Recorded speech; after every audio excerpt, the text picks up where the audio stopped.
أعوذ بالله من الشيطان الرجيم. بسم الله الرحمن الرحيم. Assalamualaikum warahmatullahi wabarakatuh.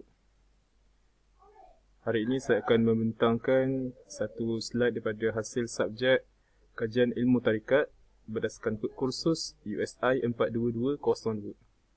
Sebelum itu, saya perkenalkan diri, nama Muhammad Azlan Khushairi bin Muhammad Rafaat, nombor metrik 054788. Di bawah pensyarah Muhammad Saiful Bahri bin Abdullah daripada daripada Ijazah Sarjana Muda Usuluddin semester 3 A. Dan hari ini tajuk pembentangan adalah Tarikat Naqsyabandiyah Khalidiyah di Marang, Terengganu. Okey.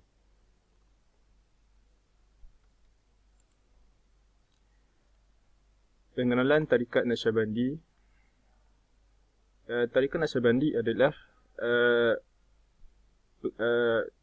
maksudnya dimulai dengan pengertian tarikat. Tarikat itu adalah berasal daripada perkataan Arab yang bererti jalan. Tetapi dari sudut kacamata tasawuf pula, tarikat itu memberi erti perjalanan yang bersifat kerohanian. Seumpama perjalanan yang membaikkan hati, yang memindahkan daripada sifat-sifat jahat di dalam hati kepada sifat-sifat yang terpuji.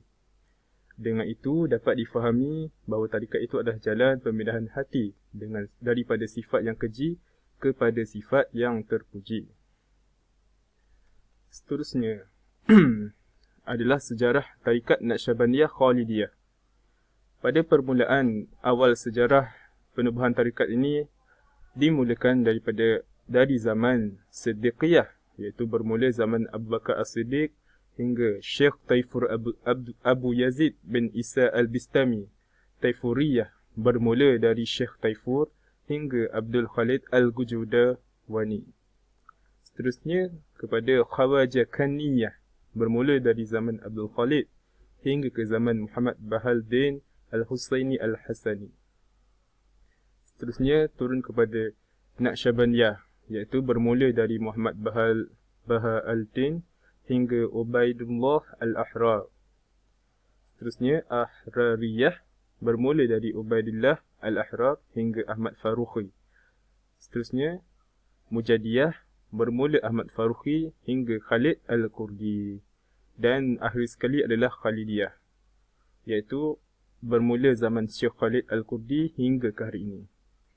Bermulalah dari Naqsyabandiyah Khalidiyah ini, berterusannya lah ajaran Naqsyabandiyah serta reformasi serta beberapa pembaharuan yang berlaku mengikut peredaran zaman. Dan seterusnya pula adalah silsilah atau sejarah perkembangan Tarikat Naqsyabandiyah di Malaysia. Bermula daripada Syekh Ismail Al-Minangkabawi, diturunkan kepada Yang di-Pertuan Muda Raja Ali. Seterusnya kepada Syekh Abdul Wahab Rokan. Seterusnya kepada Syekh Omar Al-Khalidi bin Haji Muhammad. Seterusnya kepada Haji Ishaq bin Muhammad Arif. Dan terakhir kepada Haji Ma'ruf Yaqub. Okey. Seterusnya adalah amalan dan metodologi dalam Tarikat Naqsyabandiyah Khalidiyah. Umum diketahui terdapat 5 prinsip amalan yang ada dalam Tarikat Naqsyabandiyah Khalidiyah ini. Yang pertama adalah bai'ah, yang kedua talqin, yang ketiga zikir, yang keempat khatam khawajakan, dan yang kelima adalah tawajuh dan tahlil. Bai'ah adalah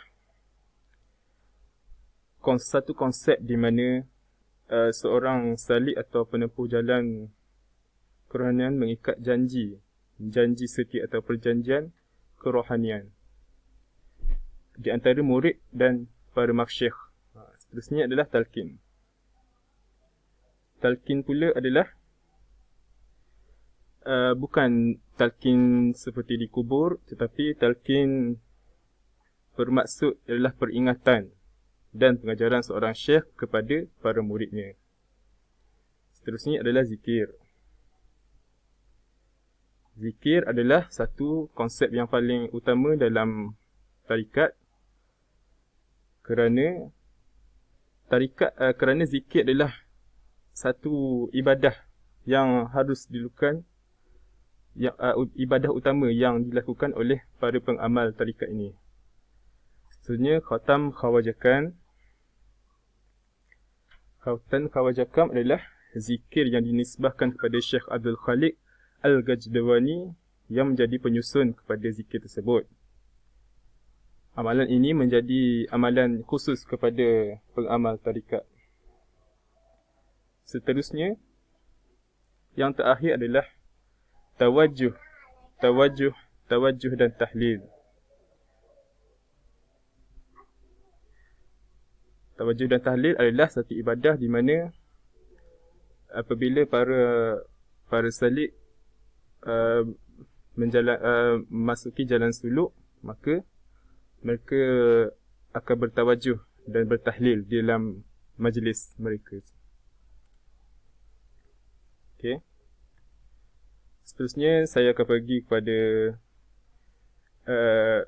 isi biodata individu yang saya temu bual, iaitu salah seorang penduduk kampung di Marang yang telah mengamalkan amalan tarikat Naqsyabandiyah Khalidiyah. Iaitu individu itu bernama Puan Nikmahati bin Abdullah. Beliau merupakan seorang suri rumah sepenuh masa. Beliau tinggal di kampung Bukit Gasing, Marang.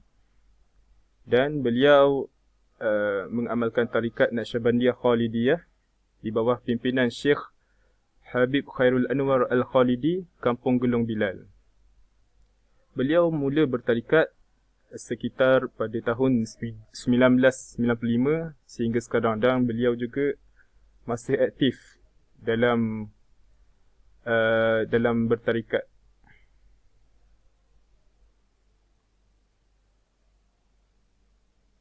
Okey, seterusnya. Dan isi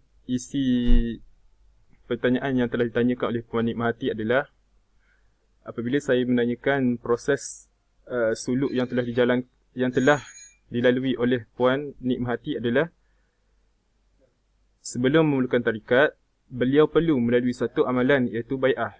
Bai'ah merupakan proses wajib seseorang itu untuk memulakan tarikat, kerana ia bertujuan untuk seorang murid menyatakan kesanggupan dan kesetiaannya terhadap bakal syekhnya dalam mentaati ajaran dan perintah yang diberikan oleh syekhnya, dan juga untuk seorang syekh menyatakan kesanggupannya dalam memberikan persetujuan untuk mengajar dan membimbing muridnya melalui jalan tarikat.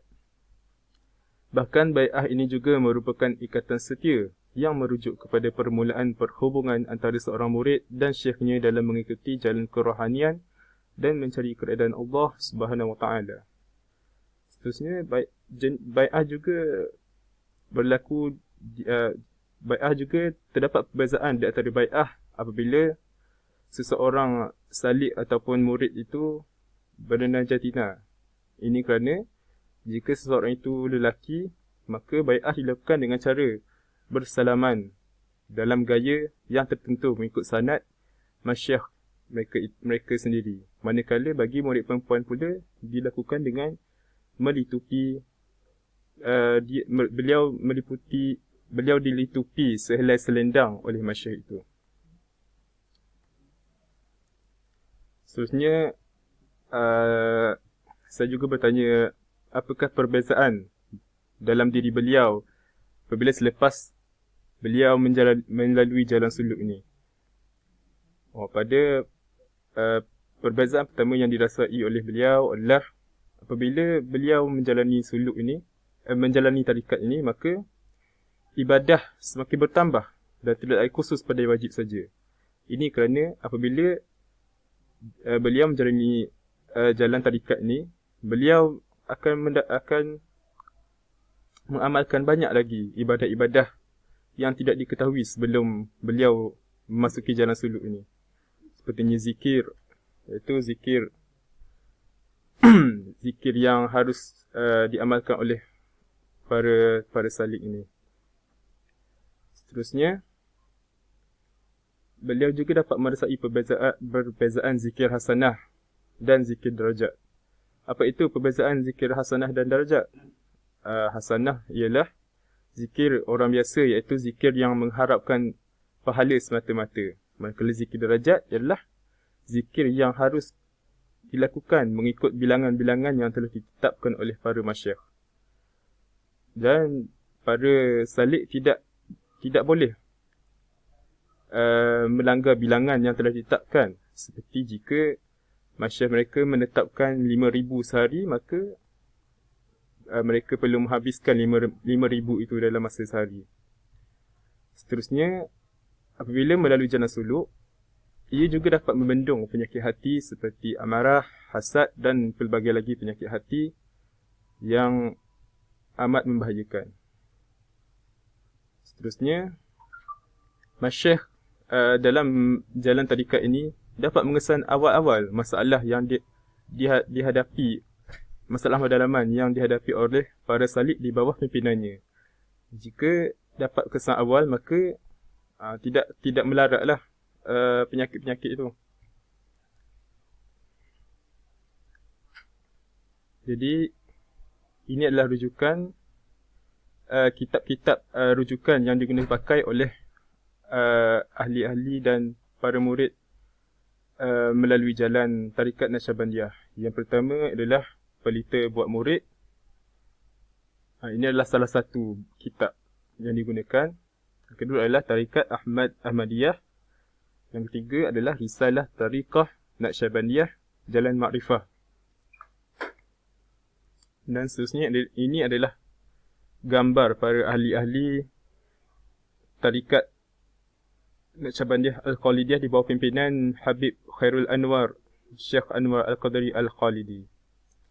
Dan ini adalah ilustrasi kubur ataupun tempat suluk bagi para salik yang akan menjalani suluk, iaitu sekitar 10 hari, 40 hari dan lebih banyak lagi. Maka apabila mereka berada dalam kubur ini, maka mereka perlulah menjaga batas-batas dan adab-adab ketika bersuluk. Jadi sekian, terima kasih.